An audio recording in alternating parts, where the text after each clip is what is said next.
How you doing? I'm Kevin O'Hara for alcoholmastery.com. How do you know what to do after you've quit drinking? Big answer is you don't. A lot of people, you might have an inkling of about where you're going to go, what you're going to do, but like any Mystic Meg sort of thing, trying to look into the future,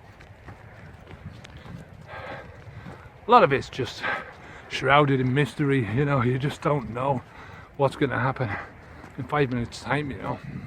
I've said before, you step out your door, you don't know what's going to happen when you step out your door this morning, what's going to happen when you come home, what's going to happen when you turn on the news. You just don't know. So like I say, you can have an inkling of what is going to happen. You can make things a lot surer in your mind by doing good preparation, sort of sitting down and thinking about things and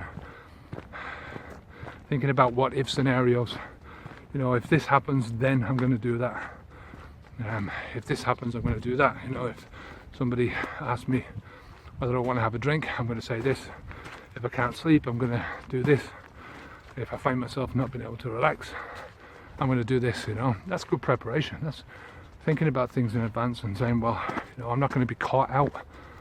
And that's a big danger for many people, is that they wait until they're caught out.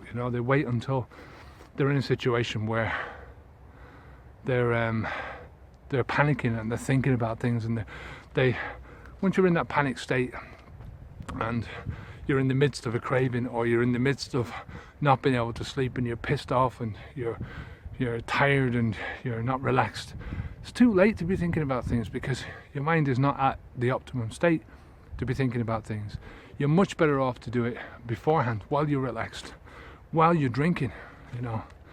Think about these things. Make a list of, this is what's going to happen if I do this. This is what's going to happen if I do that. It's just simple. So that's one way of pushing yourself forward and making sure that you have a good idea about what's going to happen in certain situations, or what might happen. You have a lot better idea anyway. Another thing is to keep your eye open for opportunities. When opportunity knocks, open the door.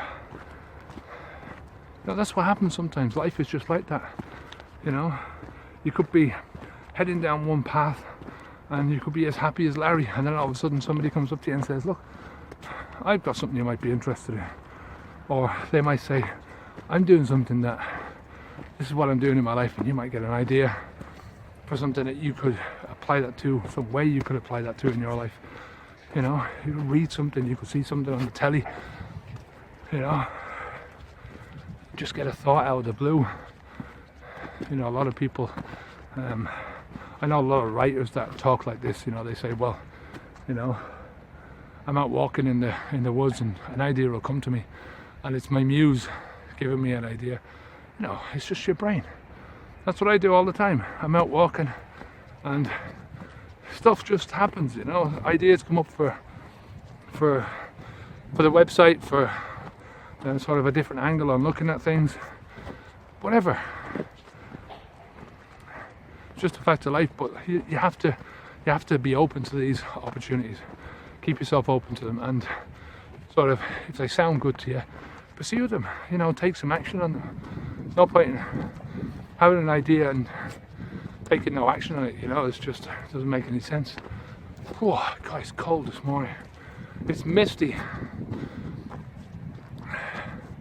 This is one of the first times I've been down over this hill since we moved. So that's nearly a month now. Whoa. But there's a chill in the air, definitely. I'm not complaining. It's nice. You have to understand the dark to know the light. You have to understand the cold to appreciate the heat, and I do appreciate the heat. So there's plenty of places where you can look for inspiration, for opportunities, for what to do next. Like I say, keep your eye open. When I started Alcohol Mastery first, I was on the back end of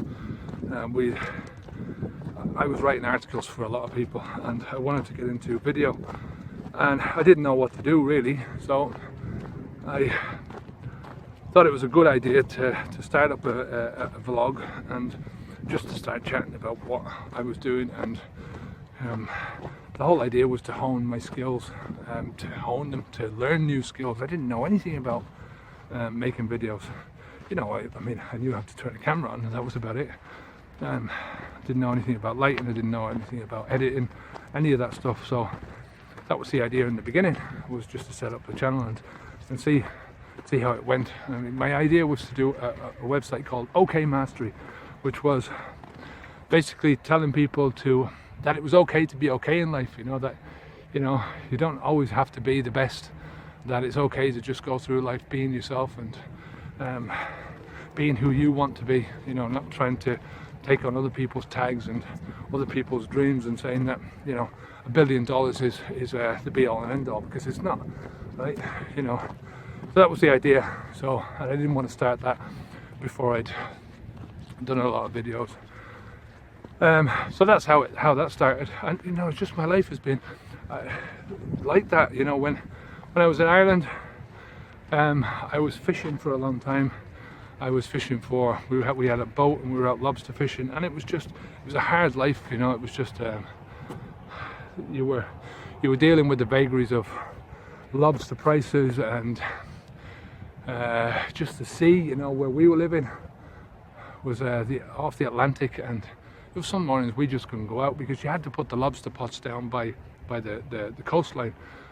Our coastline in Kilkee and Doonbeg, where we were living in Ireland, in the west of Ireland, was there was a lot of rocks and cliffs, and you know, the sea would come in, and you know, you'd be taking your life in your hands. So it got a bit scary, and Sean was very young at the time. He was only a couple of years old, and I didn't like it, so we were looking for something else. And I fished for mackerel, and we caught lots of mackerel. I mean, Jesus, some days I'd catch sort of 10 dozen mackerel, and we'd go around houses selling them, making money that way. And eventually, sort of, I wanted to get a job. You know, I was scraping a living being self-employed. I mean, I was always self-employed most of my life, but it was just, at that stage, I needed a regular income. We wanted to get a better house and stuff, so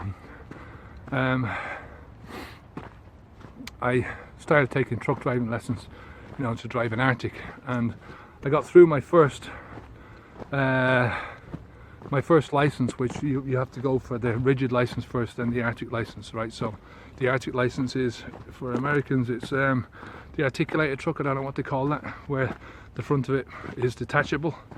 I don't know if that's the same name, but a rigid license is where the cab of the truck is stuck to the body. So that's what I had, you know, like a cement truck license. And I remember going for a job.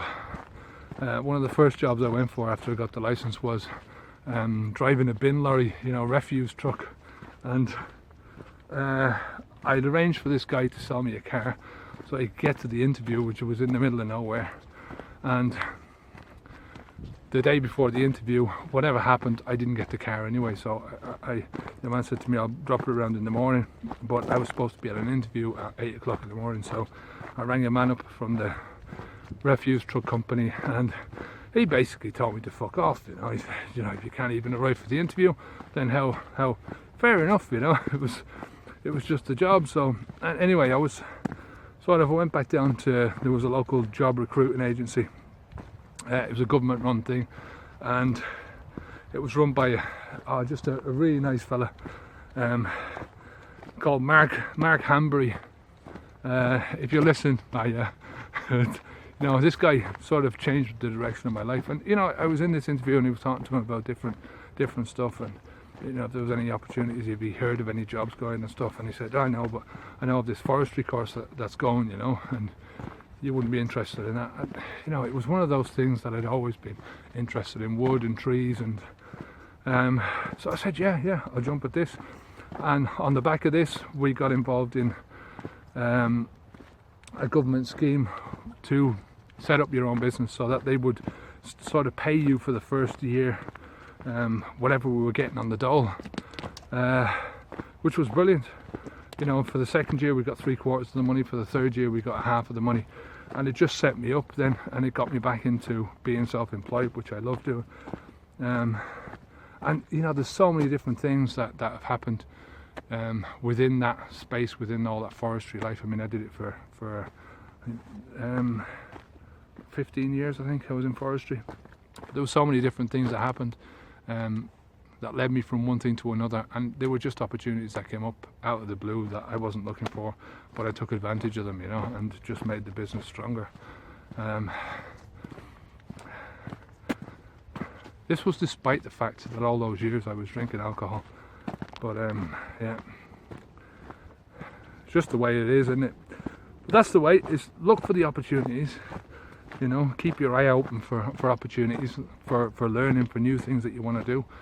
But you know, sometimes you have to push yourself out there. You have to sort of allow yourself to be open for the opportunities. You know, if you're sat in front of the television all the time, or playing video games all the time, you know, the chances of you getting the opportunities in the first place are going to be very slim. So you have to sort of seek the opportunities in order to find, if you know what I mean. That's it for today. I hope you enjoyed that video. I hope you have the rest of your day is really good. Keep the alcohol out of your mouth. Stay safe. Onwards and upwards. Take care of yourself. Good luck.